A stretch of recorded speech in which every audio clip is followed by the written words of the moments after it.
கத்தி எடுத்து ஜாகிரை வெட்டுறான். ஜாகிரை கழுத்தை வெட்டும்போது தான் இப்படி வெட்டும்போது தான் இவர் இப்படி திரும்புகிறாரு. இங்கே சட்டை கிளியும்.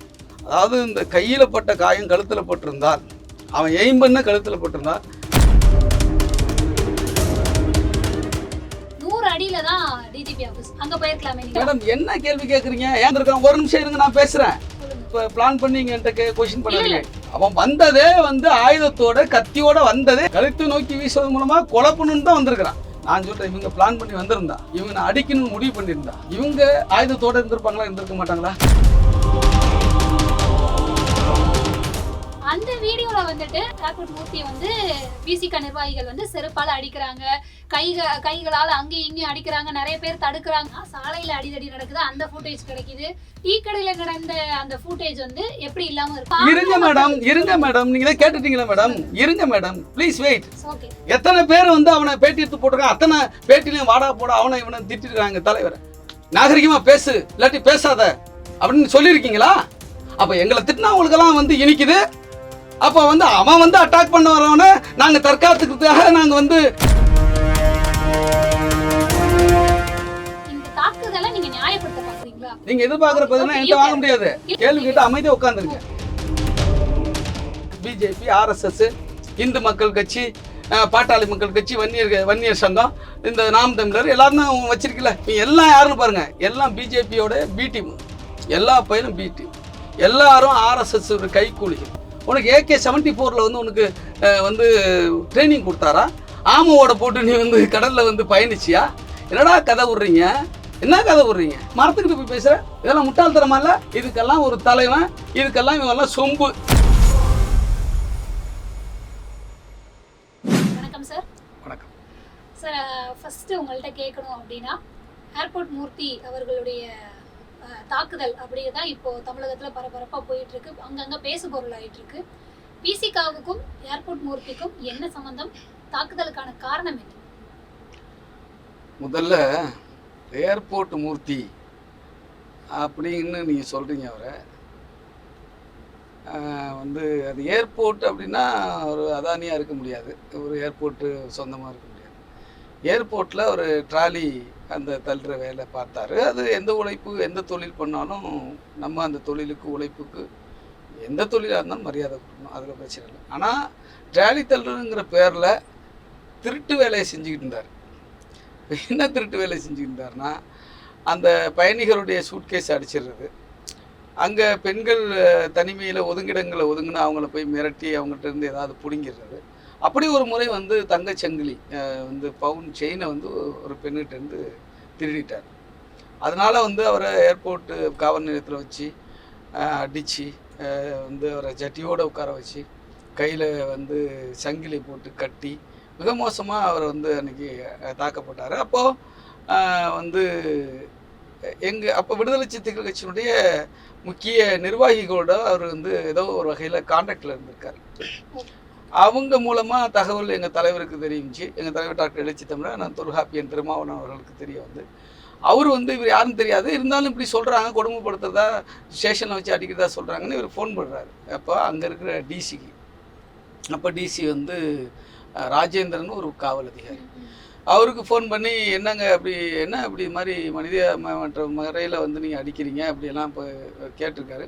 சார் என்ன சார், இவன் ஒரு நொட்டோரியஸ் கிரிமினல் சார், அவனுக்காக நீங்கள் பேசுகிறீங்க, இவன் ரொம்ப மோசமான திருடன் சார், இந்த மாதிரி செயினை திருடிட்டான் சார், அதான் விசாரிச்சுக்கிட்டு இருக்கோம் அப்படின்னு சொல்லும்போது, சரி அவர் தப்பு பண்ணாக்கா நீங்கள் நடவடிக்கை எடுங்க, வேணான்னு சொல்ல, சட்டப்படி என்னவோ நடவடிக்கை எடுங்க, அதுக்காக இதுக்குங்க அடித்து சட்டியோட உட்கார வைப்பீங்க, செயினை போட்டு கட்டி வைப்பீங்க அப்படின்னு கேட்ட பிறகு அந்த 3rd டிகிரி மெத்தட் அப்போது நிறுத்தப்பட்டு, அப்போ அதன் பிறகு இந்த பிரச்சனையிலிருந்து வந்த பிறகு யார் மூலமாக தகவல் தரவுகளுக்கு தெரிஞ்சோ அந்த நபர்கள் மூலமாக இந்த ஆள் கட்சியில் செயல்பட்டுருக்கிறான்.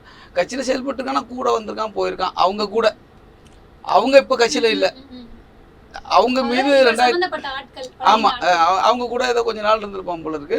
2001 அவர்கள் மீது நடவடிக்கை எடுக்கப்பட்டது. அவர்கள் கட்சி விரோத நடவடிக்கையில் ஈடுபட்டாங்க. அது மட்டும் இல்லாமல் தவறான செயல்கள் செஞ்சாங்க. கட்சியை பயன்படுத்தி, அதாவது கட்சியை பயன்படுத்தி பல ஏர்போர்ட் மூர்த்தி அவர்களுமே விசிகால இருந்ததா அதை தான் சொல்கிறேன். இருந்தாலும் வெளியில் இவருக்கு சப்போர்ட் பண்ணாங்க எங்கள் நிர்வாகிகள், அவங்க கூட பயணிக்கிறார், அதுதான் விசிகாவில் இருந்தால் சொல்லிக்கிறார். அப்போ அந்த நிர்வாகிகளே இன்றைக்கி கட்சியில் இல்லை. 2001 கட்சியை விட்டு நீக்கியாச்சு. அவங்களோட இவனும் போயிட்டான். அப்போ இவன் கட்சியில் வந்து வந்ததும் தெரியாது, போனதும் தெரியும். ஒரு நொட்டோரியஸ் கிரிமினல் அந்த ஆள். இப்போது அதனால் வந்து ஏர்போர்ட்னு சொல்கிறதுக்கு தகுதி இல்லை. ஏர்போர்ட்டை திருநத்தினால ஏர்போர்ட் மூர்த்தின்னு சொல்கிறதுனா சொல்லலாம், சரிதானா? இல்லை திருட்டு மூர்த்திங்க தான் சரியாக இருக்கட்டும். பட் அதே என்ன கட்சி மேடம்? என்ன கட்சி அது? 1000 பேர் லெட்டர் போட்டு வச்சுருப்பான், 1000 பேர் வந்து தலைவன் சொல்லிக்குவான். அவருக்கு என்ன கொள்கை கோட்பாடு, அவருக்கு என்ன வந்து நிலைப்பாடு, ஏதாவது சொல்லுங்கள். 20 வருஷமாக எனக்கு தெரியும் அவர். அந்த ஆளை 20 வருஷமாக எங்கள் தலைவரை திட்டுறது மட்டுமே வந்து கொள்கையாக வச்சுருக்கான் அந்த ஆள். வேறு ஏதாவது மக்களுக்கு பண்ணான், ஏதாவது மக்களுக்காக உழைச்சா, ஏதாவது ஒரு மிகப்பெரிய வழக்கு வாங்கினா, நொட்டோரியஸாக இருந்ததுனா நல்ல கிரிமினல் வழக்கு தான் இருக்கே ஒழிய மக்களுக்காக ஏதாவது வழக்கை சந்திச்சான், சிறையில் இருந்தானோ ஒன்றும் கிடையாது மேடம்.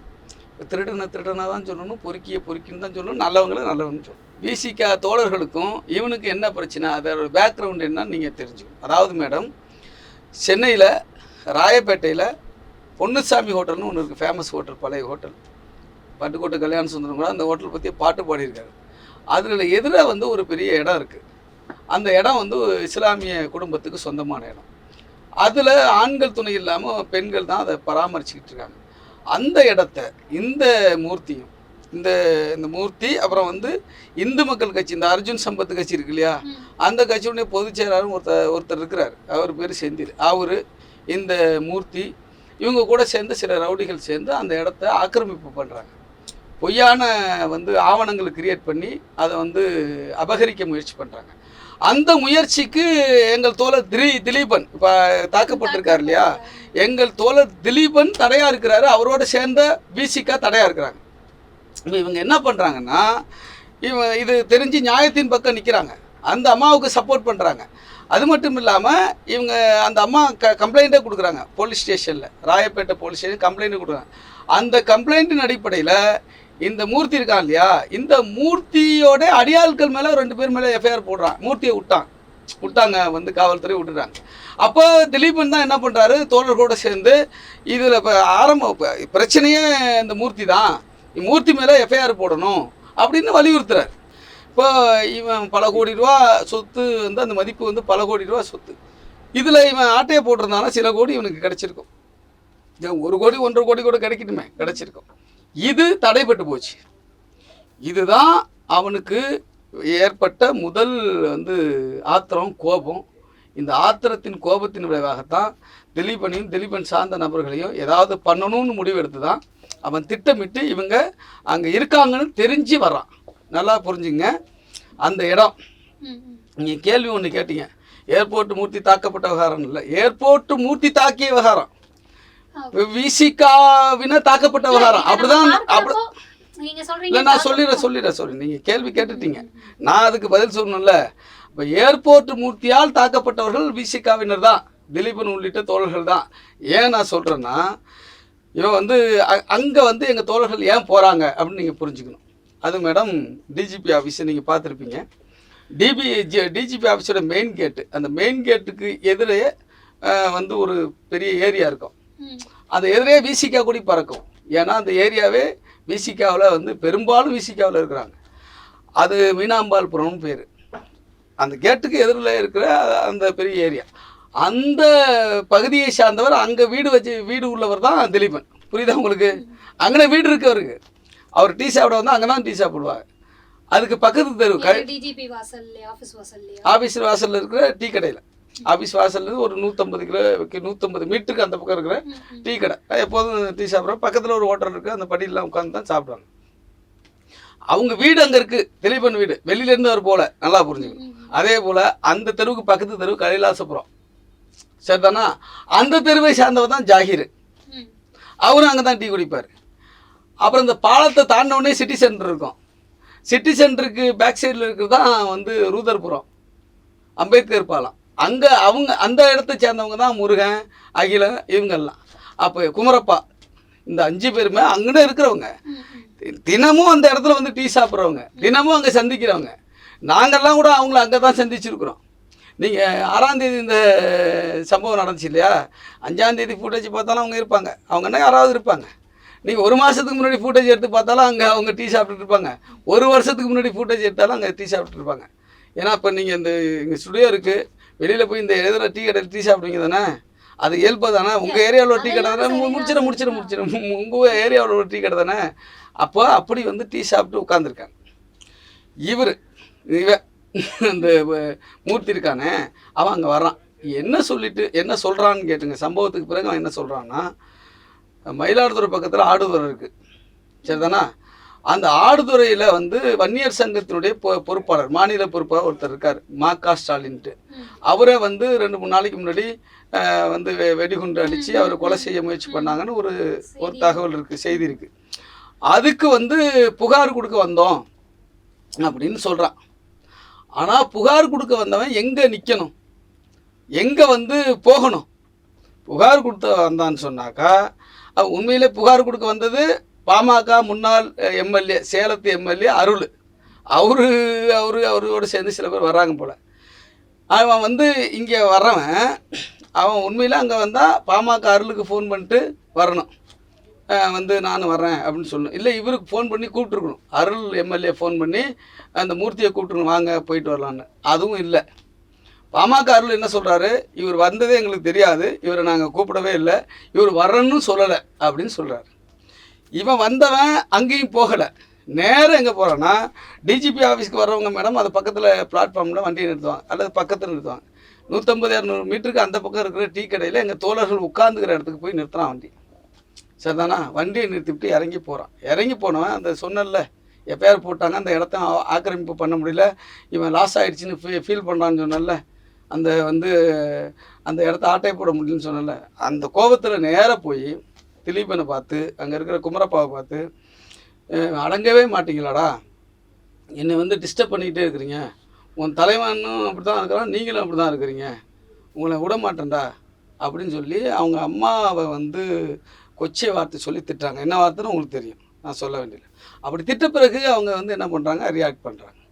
எப்படா திட்டுற, எங்களை வந்து திட்டுற, உன்னை ஏற்கனவே வந்து நீ வந்து தேவையில்லாமல் எங்கள் தலைவரை பேசிகிட்டு இருக்கு, இப்போ வந்து நீ வந்து இந்த வார்த்தையை இப்போ சொல்லி திட்டுறன்னு அங்கே பிரச்சனை வருது மேடம். பிரச்சனையில் அங்கே அடிதடி ஆகுது. இது வரையும் ஃபுட்டேஜ் கிடையாது. அதுதான் சந்தேகமா இருக்கு. அதுதான் நான் சொல்றேன், அதுக்கு நான் சொல்லிடுறேன். இல்ல இந்த இதுல நான் என்ன சொல்றேன்னா, சாலையில அடிதடி நடக்குது, அந்த ஃபுட்டேஜ் கிடைக்குது. இப்போ நீங்க சொல்ற டீ கடைக்கு அவர் போறதா இருக்கட்டும், அங்க உங்களுடைய கட்சி நிர்வாகிகளா இருக்கட்டும், அவங்க எல்லாருமே டீ குடிக்க அங்க உட்காந்துருக்காங்க, அது எல்லாமே சரிதான். டீ கடையில நடந்த அந்த ஃபுட்டேஜ் வந்து எப்படி இல்லாம இருக்கும்? ஏன்னா டிஜிபி ஆபீஸ்க்கு ஆப்போசிட்ல இருக்க டீ கடையில எப்படி சிசிடிவி? நீங்க வந்து போலீஸ்ல கேட்டு வாங்குங்க, நான் சொல்லிடுறேன். கட்சியில எப்படி இருக்கும்? இல்ல கட்சி நிர்வாகிகள் தாக்கப்பட்டிருக்காங்க, உங்க கட்சி விசிகா. அதுதான் நாங்க புகார் கொடுத்துருக்கோம், போலீஸ் தான் அதை எடுக்கணும். நாங்களும் புகார் தானே கொடுத்துருக்கோம், எங்க புகார் தான் வர அரெஸ்ட் பண்ணிருக்காங்க. அது வரைக்கும் வந்து அது வரையும் இப்போ எதுவும் வெளியில வரல. இப்போ போலீஸ் வெளியிட்டாதான் இருந்தா, அங்கே ஃபுட்டேஜ் இருந்து ரெக்கார்டாக இருந்தால் போலீஸ் வெளியிட்டா நான் சொல்கிறது 100% இருக்கும். இப்போ என்ன அதுக்கு அர்த்தம் சொல்ல வரேன். இப்போ என்ன பண்ணுறான்னா, அவன் கத்தியை எடுத்துகிட்டு வந்திருக்கான் கையோட, சரிதானா. கத்தியை எடுத்துகிட்டு வந்தவன் கத்தியை எடுத்து திலீபனுடைய கழுத்தை நோக்கி வீசுகிறான். ரொம்ப ஷார்ப்பான நைப்பு மேடம் அது. நீங்கள் அவன் திலீபனுடைய கையை வெட்டினதை நீங்கள் ஜூம் பண்ணி பாருங்கள், மிகப்பெரிய ஒரு பாலம் மாதிரி வெட்டிச்சிருக்கும். கொஞ்சம் தூரம் ஆழமாக போனுச்சுன்னா எலும்பு தெரிஞ்சிருக்கும். சரி, எலும்பு தெரிஞ்சான்னு தெரில, அது அவ்வளோ ஆழம். 16 தையல் போட்டிருக்காங்க. அப்போ இவன் கழுத்தை நோக்கி வீசுகிறான். வந்து தொலைஞ்சு போடான்னு சொல்லி கழுத்தை நோக்கி வீசும்போது அவர் எதை ரொம்ப சுதாரிச்சுட்டு கையை அதில் தடுக்கிறாரு. கையில் அவ்வளோ பெரிய அதன் பிறகு என்ன பண்ணுவாங்க, மற்ற தோழர்கள் அவனை அடிக்கிறாங்க. திருப்பி அவன் மற்றவங்களை வந்து வீச பார்க்குறான். அப்புறம் வந்து ரோட்டுக்கு வரான். அங்கே தான் மீடியா இருக்குது, சரிதானா. அந்த டீ கடையிலேருந்து இப்படி ரோட்டுக்கு வரும்போது தான் மீடியா வந்து வாசலில் வந்து எதுக்கோ வந்த மீடியா, ஒருவேளை வேறு யாரும் முக்கியமான ஆட்கள் புகார் கொடுக்க வந்தாங்களா, அது இருப்பாங்க, அந்த மீடியா அங்கே இருக்கும், மேக்ஸிமம் இருக்கும். அப்போ அந்த மீடியா தான் கவர் பண்ணுறாங்க, அல்லது இவங்க கூட வந்தவங்களான்னு நமக்கு தெரியாது. அப்போது அதை வீசிட்டு மீண்டும் வந்து அவன் பாக்கெட்டில் அங்கே போட்டுறான். திருப்பி வந்து இவங்க வந்து தாக்குறாங்க அவனை, இவன் வந்து திருப்பி தாக்குறான். ஒரு கட்டத்தில் என்ன பண்ணுறான், மீண்டும் கத்தி எடுத்து ஜாகிரை வெட்டுறான். ஜாகிரை கழுத்தை வெட்டும்போது தான் நான் புரிஞ்சுக்கிறேன். இப்படி வெட்டும்போது தான் இவர் இப்படி திரும்புகிறாரு, இங்கே சட்டை கிளியும். அடுத்து வயிற்ற வெட்டுறான், அவர் குனிஞ்சு தப்பிக்கிறார். அப்போது வந்து இவனை அடித்தாக்கா அவன் லாவகமாக வந்து அவங்க மேலே கீற முயற்சி பண்ணுறான். கீர்னா அதாவது இந்த கையில் பட்ட காயம் கழுத்தில் பட்டிருந்தால் அவன் எய்ம் பண்ண கழுத்தில் பட்டிருந்தா திலீபன் இன்றைக்கி உயிரோடு இல்லை. அதே போல் வந்து நம்ம ஜாகிருக்கு வயிற்றுல கிழிச்சிருந்தா வயிறு குடல் வெளில வந்துடும். அவ்வளோ ஷார்ப்பான நைஃப் அது. கேளுங்க, இதனுடைய வீரியம் எனக்கு புரியுது. ஒரு மனிதரை தாக்குறது எல்லாமே எனக்கு புரியுது. அதை தாண்டி நான் என்ன கேட்குறேன் அப்படின்னா, நாங்க வந்து எங்க கட்சி சார்பில் நாங்க அப்படி வளர்க்கல. எங்க கட்சி தலைவர் வந்து அப்படியான ஒரு இதை எங்களுக்கு வழிவகுக்கல அப்படின்னு நீங்க தான் முன்னாடி சொன்னீங்க. இதை வச்சு நான் என்ன சொல்றேன் அப்படின்னா, உங்களால சண்டைக்கு நாங்க யாருக்கும் தொந்தரவு சண்டை போட மாட்டோம், எங்க கட்சி நிர்வாகிகள் யாரும் எந்த ஒரு தாக்குதலையும் ஈடுபட மாட்டோம் அப்படின்னா 100 அடியில தான் டிஜிபி ஆபீஸ். அங்க போயிருக்கலாமே நீங்க பாதுகாப்பு. அடிச்சு கிழிச்சிட்டான் அவன் வந்து மீண்டும் துரத்துறான். எப்படி போலீஸ் வெளியில அங்க எல்லாருமே நிப்பாங்க, நீங்க அவங்க அங்க வீட்டு பாதுகாப்பு போயிருக்கலாம். அதாவது ஒரு விஷயம் புரிஞ்சுங்க, அவன் அடிச்சு கிழிக்கிறான் மேடம், வெட்டுறான். நீங்க வந்து போலீஸ் ஒன்னா எங்க 2-3 போலீஸ் தான் அங்க, யாரும் அங்க வேற ஏதோ இதுக்காக வந்த போலீஸ் தான் நின்னாங்க, போலீஸ் ஃபோர்ஸா நின்னுச்சாங்க. இல்ல டிஜிபி ஆபீஸ்ல இல்லாத போலீஸான்னு நான் கேக்குறேன். அங்க போய் நீங்க பாதுகாப்பு கேட்டிருக்கலாமே, ஏன்னா 100 அடி தான். அப்ப இவன் டிஃபென்ஸ் பண்றது தப்புன்றீங்க. நீங்க டிஃபென்ஸ் பண்றது தப்புன்னு கேக்கல சார். டிஃபென்ஸ்க்காக அடிய வாங்கிட்டு வெட்ட வாங்கிட்டு நீ ஓட வேண்டியதானங்கறீங்க. ஓட வேண்டியது அப்படி நான் கேக்கல. நீங்க பாதுகாப்புக்கு தான் நான் தடுக்கிறதா அப்படின்னு சொல்றீங்க. தடுத்துட்டு நீங்க அவர் மேல நடவடிக்கை எடுக்கணும், நீங்க டிஜிபி ஆபீஸ்ல டைரக்டா போயிருக்கலாமேன்னு கேக்குறேன் நான். அதுதாங்க, டைரக்டா எப்படி போவாங்க? ஏங்க அவன் அடிக்கிறான், கீறுறான். இல்ல உங்களை நான் தாக்குறேன்னு வச்சுங்க, இந்த தாக்குதல் வந்து செல்ஃப் டிஃபென்ஸ் எடுப்பீங்களா? இருங்க மேடம், இருங்க ஒரு நிமிஷம் இருங்க, ஒரு நிமிஷம் இருங்க. நான் உங்களை தாக்குறேன், நீங்க வந்து உங்களை தற்காத்துக்கு முயற்சி பண்ணுவீங்களா, அல்லது வந்து எங்கடா வந்து புகார் கொடுக்க ஓடலாம்னு நினைப்பீங்களா? புகார் கொடுக்கறதுக்காக இல்ல சார். என்ன நீங்க இதுக்காக தான் முன்னாடி ஸ்டார்டிங்லேயே சொன்னேன், இதனுடைய வீரியம் எனக்கு புரியுது அப்படின்னு.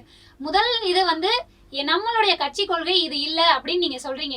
அதாவது விடுதலை சிறுத்தைகளுடைய கட்சி தலைவரோ எங்கள் கட்சி கொள்கையோ இது கிடையாது, அடுத்தால தாக்குவது வந்து எங்களுடைய சித்தாந்தமே கிடையாது அப்படின்னு சொல்றீங்க. அப்படின்ற பட்சத்துல தன்னை பாதுகாத்து கொள்றதுக்காகவாவது அவர் அந்த நடவடிக்கை எடுத்திருக்கணும். அடிச்சா திருப்பி அடிக்க கூடாது, தடுக்க கூடாது. இந்த சித்தாந்த இந்த சித்தாந்தத்தின் அடிப்படையில் அடித்தவர்கள்ட்ட அடி வாங்கி கொண்டு புகார் கொடுக்க ஓடுவதா? இது வந்து நான் இது எவ்வளவு அபத்தமா இருக்கு நீங்க கேக்குற கேள்வி. இத வந்து நான் நீங்க அபத்தமா கேக்குறீங்க. இன்னும் சிம்பிளா நான் சொல்றேன் சார். இப்போ என் வீட்ல வந்து அவர் தாக்குறாரு, இல்ல நான் ஒரு பொது இடத்துல என்னை தாக்குறாரு அப்படின்னா நான் திருப்பி அடிக்கதான் செய்வேன். என்ன நான் பாதுகாக்கிறதுக்காக நான் அடிக்கிறேன். மேடம் என்ன கேள்வி கேக்குறீங்க? ஏங்க அவன் வந்து கத்தி எடுத்துட்டு வந்திருக்கான், திட்டத்தோட வந்திருக்கான். ஒரு நிமிஷம் இருங்க, நான் பேசுறேன்.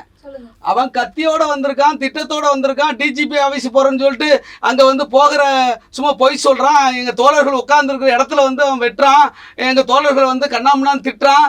அதை வந்து அவனை வந்து நாங்க தடுக்கலன்னு சொன்னாக்கி அன்னைக்கு 2 கொலை கொண்டு.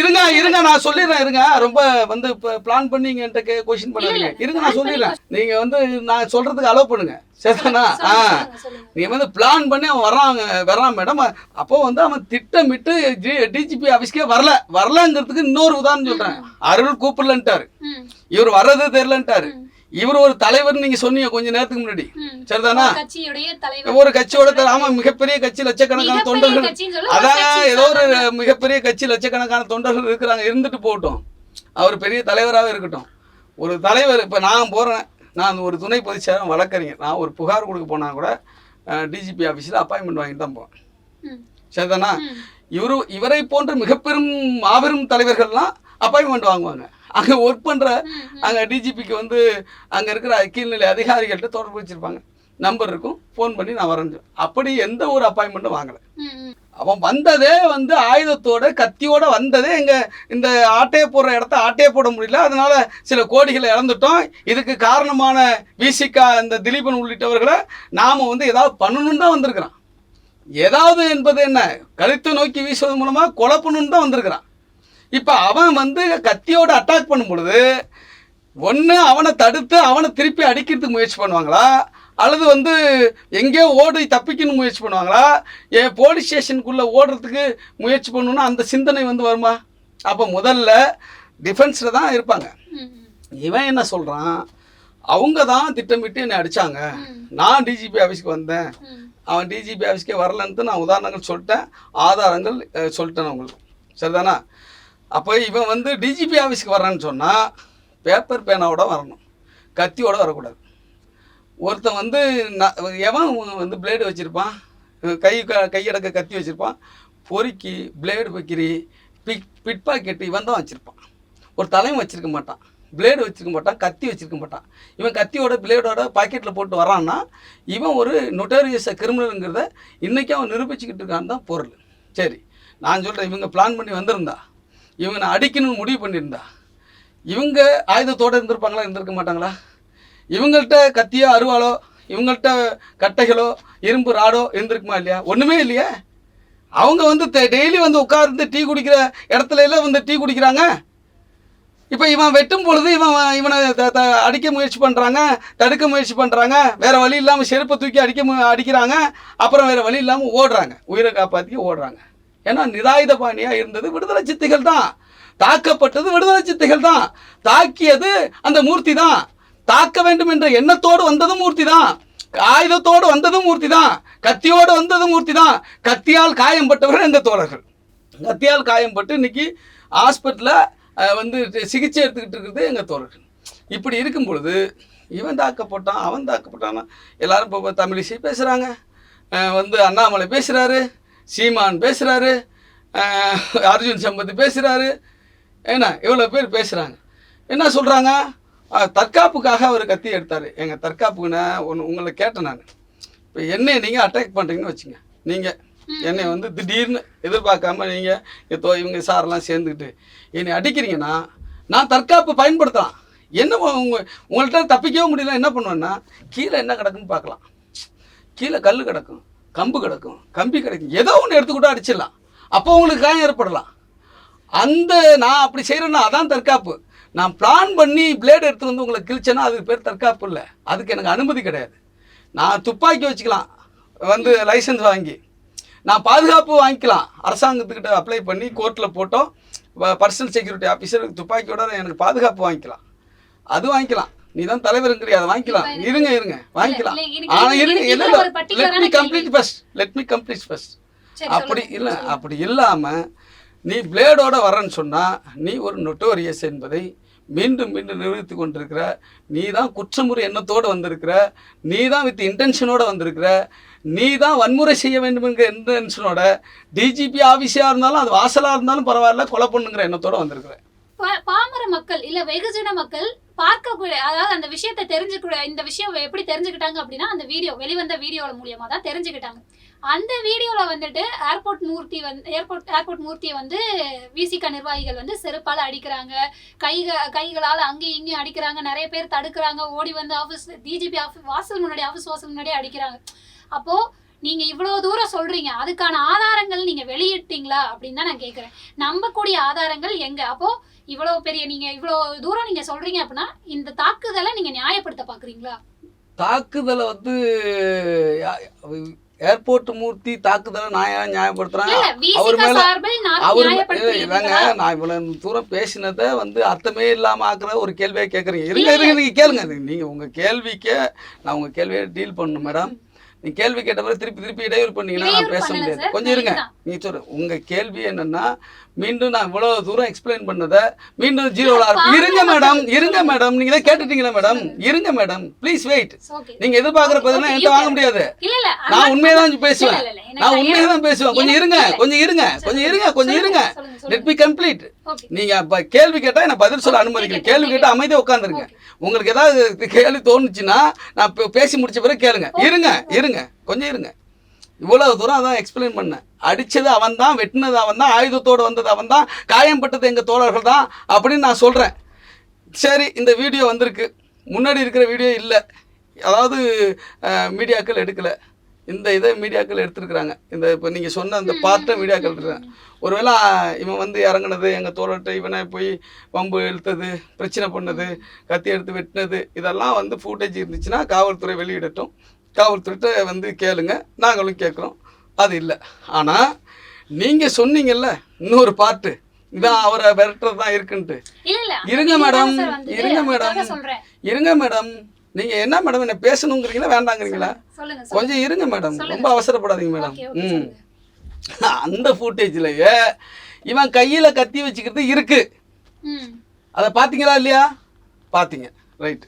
அந்த ஃபுட்டேஜ்லயே இவன் எங்க தோழர்களை வந்து விரட்டி வெட்டுறது இருக்கு. பாத்தீங்களா இல்லையா? எங்க தோழர்கள் விரண்டு ஓடுறாங்க. பாத்தீங்களா இல்லையா? இந்த விஷயத்த நாங்க சொல்லிட்டு இருக்கோம். அப்போ யாரு கத்தியோடு வந்தது, யார் தாக்குனது, யார் தாக்குதலுக்கு அஞ்சு ஓடினது, இதுதான் இப்போ கேள்வி. அவன் தான் கத்தியோட வந்தான், எங்கள் தோழர்களில் வந்து அவன் வெட்டினான், எங்கள் தோழர்கள் வந்து உயிரை காப்பாற்றி கொள்வது அவனை திருப்பி அட்டாக் பண்ணுறாங்க. ஒரு கட்டத்தில் அவன் கையில் கத்தியால் வந்து லாவகமாக வெட்டுறதுனால அவங்க உயிர் பிழைக்க ஓடுறாங்க. அதனால் மக்களுக்கு இதுவும் புரியும். அதனால உங்கள்கிட்ட பேசிகிட்டு இருக்கேன். மக்களுக்கு இதை புரிய வைக்க தான் உங்கள்கிட்ட பேசிகிட்டு இருக்கிறேன். அந்த இதுக்காக தான் நான் கேட்குறேன். ஏன்னா இப்போ வந்து ஒரு சோஷியல் மீடியா யூஸரா இருக்கட்டும், அவங்களுக்கு ஒரு வீடியோ பாக்குறாங்க அப்படின்னா இவங்க என்னப்பா ஒரு ஆளை வந்து 16 தையல் இருங்க மேடம். அதாங்க மேடம் கொஞ்சம் இருங்க, நான் திருப்பி நீங்க ஜீரோவுக்கு கொண்டு வராதீங்க மேடம். கேட்ட கேள்விக்கு நான் பதில் சொன்ன பிறகு மீண்டும் அதை வந்து டிஸ்டர்ப் பண்ணணும் எண்ணத்தோடலாம் கேள்வி கேட்காதீங்க. இது வந்து மீடியா அறம் கிடையாது. ஒன்று. ரெண்டாவது என்னன்னா, வெட்டுறான் இல்லையா, வெட்டி பாலை மாதிரி பிறந்திருக்கியா, 16 தையல் போட்டுக்கிறாங்க. சரிதானா? அவன் வந்து அவனை வெட்டினத்தில் சட்டை கிழிச்சிருக்கு. இவன் பேர் என்ன, அந்த மூர்த்தி, அவனுக்கு ஏதாவது காயம் இருக்கா மேடம்? ஏதாவது அவனுக்கு வந்து ஏதாவது சின்ன சிராய்ப்பு இருக்கா மேடம்? அப்போ இவங்க 4 பேர் சேர்ந்து இவனை அடிக்கணும்னு பிளான் பண்ணியிருந்தா இவன் வந்து எவ்வளோ பெரிய பைலவானா இருக்கட்டும் மேடம். 2 பேரை சமாளிக்கிறதே கஷ்டம், 4 பேரை சமாளிக்க முடியுமா? இவங்களுக்கு இவங்க யதார்த்தமாக உட்காந்துக்கிறான் அட்டாக் பண்ணது இவங்க ஒன்றும் புரியல. முடிஞ்ச அளவுக்கு இவன் வந்து தப்பித்துக்குள்ள தான் பார்ப்பான். முடிஞ்ச அளவுக்கு அவனை அட்டாக் பண்ணி அவன் தாக்குதலேருந்து தற்காத்துக்குள்ள தான் பார்ப்பான். அதுதான் நடந்திருக்கு. விடுதலை சிறுத்தைகள் கட்சி ரீதியாக என்ன நடவடிக்கைகள் எடுக்கப்பட்டிருக்கு சார் இது வரைக்கும்? இப்போ தாக்கியிருக்காங்க நிர்வாகிகள் அது அந்த பகுதி மாவட்ட செயலாளர், அந்த பகுதியில் நானும் குடியிருக்கேன். அதனால நானும் அவங்க கூட போய் புகார் கொடுக்க போனேன். அதனால் வந்து தலைவர் இப்போ இங்கே இல்லை, அவர் டெல்லியில் இருக்கிறாரு. இன்றைக்கி தேர்தல், துணை ஜனாதிபதி தேர்தல் அங்கே இருக்கார். அவர் கட்சி வேலையை பார்த்துக்கிட்டு இருக்காரு. இது குறித்து அந்த பகுதியை சார்ந்த மாவட்ட செயலாளர் உள்ளிட்ட பொறுப்பாளர்கள் தான் அதை டீல் பண்ணிகிட்டு இருக்காங்க. அவன் எங்கள் தலைவரை திட்டுறதை தவிர வேறு என்னங்க அவன் செஞ்சான்? எனக்கு தெரிஞ்சு 20 வருஷம் அதாங்க செஞ்சான். பாமக மேடையில் ஏறினாங்க, வன்னியர் சங்கம் மேடையில் ஏறினான் கும்பகோணத்தில். அங்கே போய் எங்கள் தலைவரை அவனை வாடா போடான்னு திட்ட ஆரம்பிச்சுன்னு ராமதாஸுக்கே அது பொறுக்கலை. டாக்டர் ராமதாஸே நிறுத்துன்ட்டார் அவனை. சீமானுக்கு இப்போ தேர்தல் பிரச்சாரத்துக்கு போனான். சீமான் மேடையில் ஏறிக்கிட்டு கண்ணாமண்ணான்னு திட்டுறான். சீமான் உட்காந்து சிரிக்கிறார். கேட்டாக்கா எங்கள் அண்ணன் திருமாவளவன் எங்கள் அண்ணனை வந்து நான் எதுவும் ஒருபோதும் ஒன்றும் சொன்னதில்லைன்னு சொல்கிறார். அரசியல் ரீதியாக விமர்சனம் பண்ணாவே ஏற்றுக்க முடியல அந்த ஆளால்.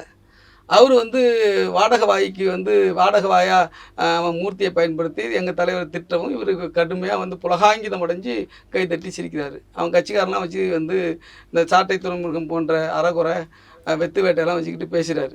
சரிதானா? யார்? சீமான். இப்போ இவனும் வந்து அதாவது திருமாவளவன் என்ன பண்ணா, ஏன்டா நீ தான் ஒரு கட்சி தலைவனாக இருக்கிறியடா, உணவு கட்சி இருக்கிற மாபெரும் தலைவர்னு நீங்கள் சொன்ன மாதிரி நீ போராட வேண்டியதுனா திமுகவுக்கு எதிரா? இருங்க. ஆமா மேடம், இருக்கட்டும் மேடம். இல்ல சரி, மாபெரும் தலைவரை குட்டி தலைவரை விடுங்க, தலைவர்னு சொன்னீங்க இல்லையா? அதை தாங்க சொல்றேன். நீங்க வந்து அப்படியே பயங்கர டிஃபென்ஸ் பண்ண ட்ரை பண்றீங்க. உங்க விருப்பத்துல விட்டுறேன். அவன் பெரிய தலைவர், மாபெரும் தலைவர். திமுகவுக்கு எதிராக தலித்துகளுக்கு எதிராக திமுக இருக்கு. தலித்துகள் கிடையாது, அவன் பறையர்னு பேசுவான்.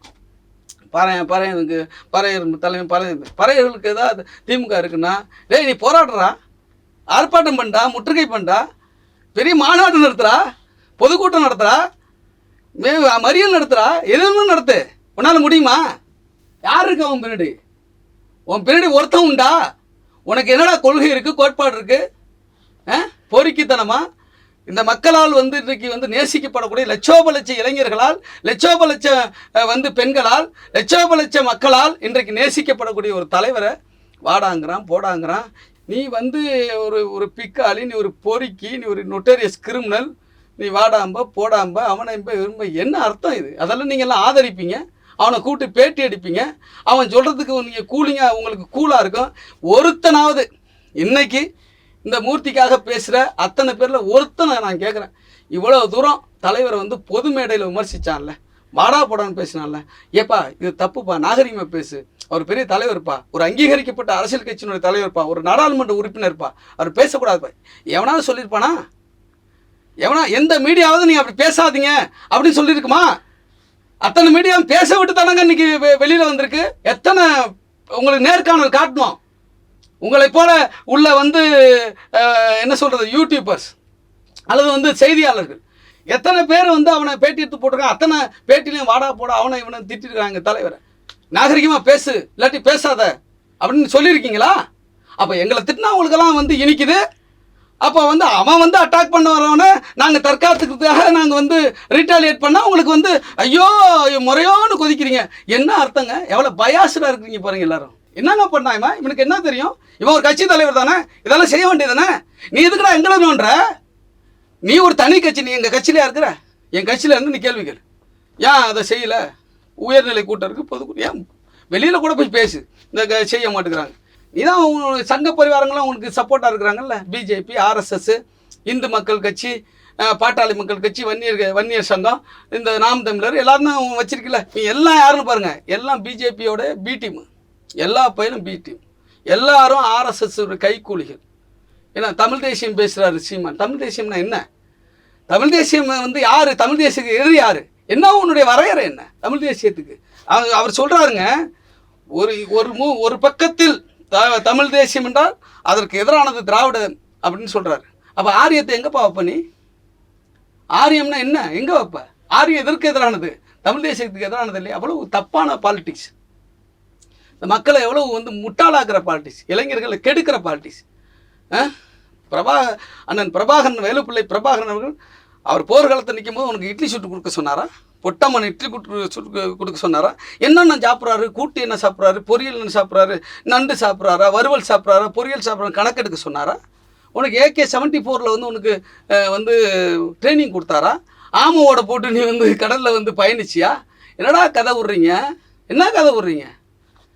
மாட்டுக்கிட்டையும் மரத்துக்கிட்டையும் போய் பேசிட்டு நிற்கிற. மாட்டை வளர்க்க வேண்டிய பொறுப்பு மனுஷன்கிட்ட இருக்குது. மனுஷன்கிட்ட வந்து எஜுகேட் பண்ணு. மரத்தை வளர்க்கணும், கண்ணை வந்து காடை வளர்க்கணும், மனுஷனுக்கு எஜுகேட் பண்ணு. மரத்துக்கிட்ட போய் பேசுகிற, இதெல்லாம் முட்டாள்தனமா இல்லை? இதுக்கெல்லாம் ஒரு தலைவன், இதுக்கெல்லாம் இவெல்லாம் சொம்பு, இதுக்கு சப்போர்ட் பண்ணிக்கிட்டு 4 பேர் நீங்கள் வேற. என்ன அர்த்தம் அது? பல்வேறு தகவல்களை எங்களோட பகிர்ந்துகிட்டதுக்கு மிக்க நன்றி சார். நன்றி. நன்றி.